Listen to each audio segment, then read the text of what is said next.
mbokk yi nii nañ leen di leen jaajëfal leen wax ngeen abonné chaîne pour benn vidéo bañ leen ko ñu ñëw ak yéen nag ci Nabou Dash ak sortie bi nga xamante ni def na ko di présenter produit bi nga xamante ni lancé na ko sur le marché ñu ngi nag ñëw di partage expérience bi nga xamante ni am na ko ci boobu le produit avant mu koy lancé ci marché bi waaye aussi mi ngi waxtaanee ñaari ex mariam yi muy Njaw ak ki nga xamante ni mooy Mbergane mi ngi ñëw nag ci point négatif yi nga xamante ni moo ko doon déranger ci jëkkëram yooyu la ak événement yi nga xamante ni moo ko gën a marqué ñu bàyyi leen ngeen seetaan vidéo bi. ñu jàll ci Mbergane sama 4e borom kër tubaarikàlla macha allah baayu Ahmadou c'est pas un hasard Ahmadou Mbergane Njaw juru ko parce que Njaw warul woon jur sama doom Mbergane moo waroon jur sama doom et Mbergane et moi ça a été une grande histoire d'amour. Ce vieux là je l'ai aimé de tout mon cœur. Ce vieux singe là c'est un vieux singe que j'ai aimé de tout mon cœur, le plus méchant de tous mes maris, mais je l'ai aimé de tout mon cœur. C'est parce que je l'ai aimé de tout mon cœur que j'ai avec lui, on a eu un enfant qui s'appelle Ahmadou, qui lui ressemble comme des gouttes d'eau. C'est-à-dire que moi, j'ai pris Mbergane, j'ai mis dans mon ventre et j'ai photocopié Ahmadou. Ahmadou, c'est la photocopie de son père. Le mariage avec Mbergane, ça a eu beaucoup de bruit, beaucoup, parce qu'il y avait l'argent. Quand les Sénégalaises ont vu que mon mari avait de l'argent et que c'est un grand monsieur, à leur coutumier, elles ont commencé à parler. Ah non, mom sëy bi moom du yàgg di woo Mbergane Nabou Dash nga takk mooy tur mu yowulu ci réseaux sociaux yi Nabou Dash kay de l'hypocrisie. Tous les jours mon mari me disait mais Nabou, mais yow Nabou, mais combien d'ennemis tu as? Je disais chérie, je sais pas. Les gens l'appelaient pour lui demander de me laisser. Ses propres femmes, la deuxième femme, moi celle qui a l'insuffisance rénale là, elle est partie en France, elle s'est cassée. Elle a dit que tant que je ne quitte pas la maison, elle ne revient pas. La première femme, elle fait du maslaha. Elle fait du maslaha et tout ça. Elle fait semblant et tout. Parce que moi, j'ai vu le système. J'ai vu comment ils ont voulu me faire sortir de la maison. J'ai dit d'accord, mais je vais sortir avec un enfant.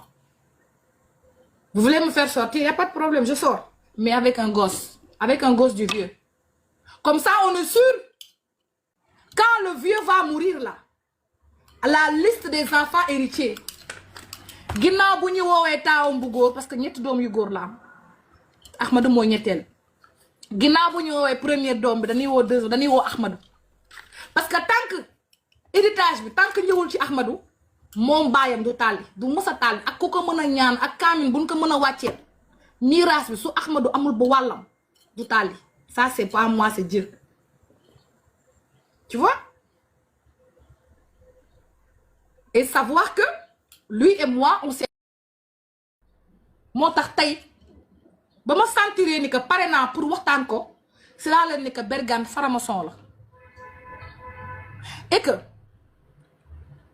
am naa possibilité tey su ma bëggoon fay mën naa jël photo yépp ma publier ko te kenn du ne iyaa la. Parce que man ak moom Mbergane xamul ni que il a affaire à une femme très intelligente. Dama ko filmer ba muy def rituel am dama ko filmer muy toog def sol sër laa la wax ci jullit nga ne yow Touba nga dëkk jullit nga sëñ Touba nga gëm ay bopp liir wër la bopp liir de waxuma la bopp mag de bopp liir ngay naan deret.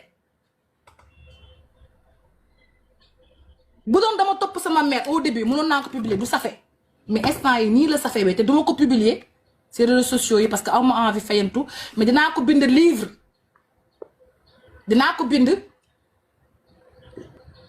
Je sais pas comment, je réfléchis à un titre. Divorcé plusieurs fois et j'ai failli perdre ma vie avec un franc-maçon. Ou bien rescapé d'un mari franc-maçon.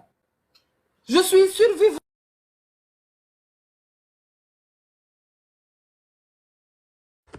Léegi photo yi mu doon def ay rituel yépp dama ko dugal ci biir livre comme ça ku ko jënd rek daa nga am photo bi.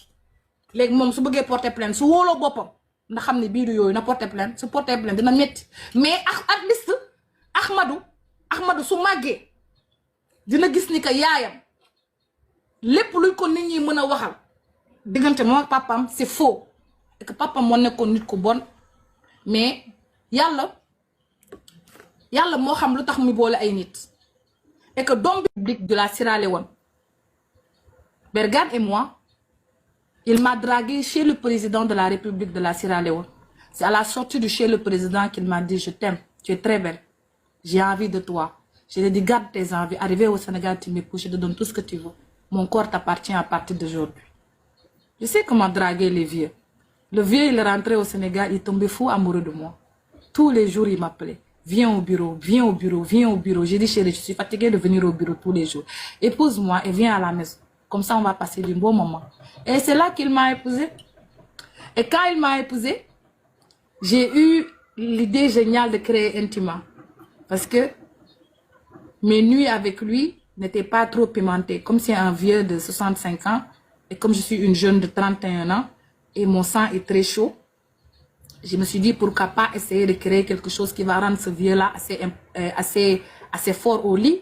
Comme il est gentil, même s'il il est moche, mais c'est pas grave. Moi, je ne sais pas choisir les hommes, mais je l'aime beaucoup. Je ne sais pas pourquoi, mais j'aimais beaucoup Bergane.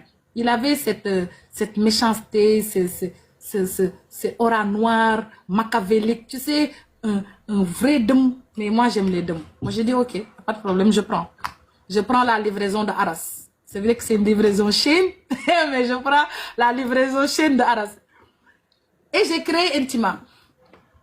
Et quand j'ai créé Intima, on a essayé ça ensemble et ça a marché. Il a commencé à tenir 1 heure de temps, 45 minutes. J'étais contente. Et j'ai dit, ah, pourquoi pas commercialiser les produits Intima. J'ai commencé à produire les produits Intima. Mon mari, là, je suis tombée enceinte. À votre avis, qu'est-ce qui m'a rendu enceinte? C'est pas si c'est pas Intima, là, qui m'a rendu enceinte? Je suis tombée enceinte, je n'ai rien compris. Mais que dans essayage de produits, là, essayage de dosage. Le gars était à fond dans moi, là. Hi, chérie, c'est bon. Chérie, c'est chaud. Chérie, c'est serré. Chérie, c'est bon. J'ai dit, c'est bon, hein? Intima, là, c'est bon. Ça, là, on va vendre ça à 25 000. Comme j'aime l'argent. Quand chaque fois que j'ai créé un nouveau Intima, j'ai dit, chérie, viens, on essaie. Il me dit, non, t'es ayo, ma si, je dis, non, cours, t'es le bureau, bingo, cours, mounio. On essaie. Je dis, bignard, là, qu'il y a, on me non, bii dañ ko def am na benn jour mu kii mu jóg mu naan butéelu ndox ma ne ko bébé lu tax nga naan butéelu ndox mu ne ma Intima bi boo ko defaree ci ginnaaw not bindal déshydratage képp ku ko dëgg déshydraté. J'ai tellement rigolé ce jour-là et c'est comme ça qu'on a créé Ahmadou. Donc Intima a participé à la création de Ahmadou parce que moi je voulais un enfant de ce mariage-là pour montrer à mes vieilles coépouses que ils peuvent attraper le mari, c'est pas grave. Mais dans l'argent de mari là, moi aussi mon enfant a son argent. Tranquille. Ah oui. Parce que de toute façon, moi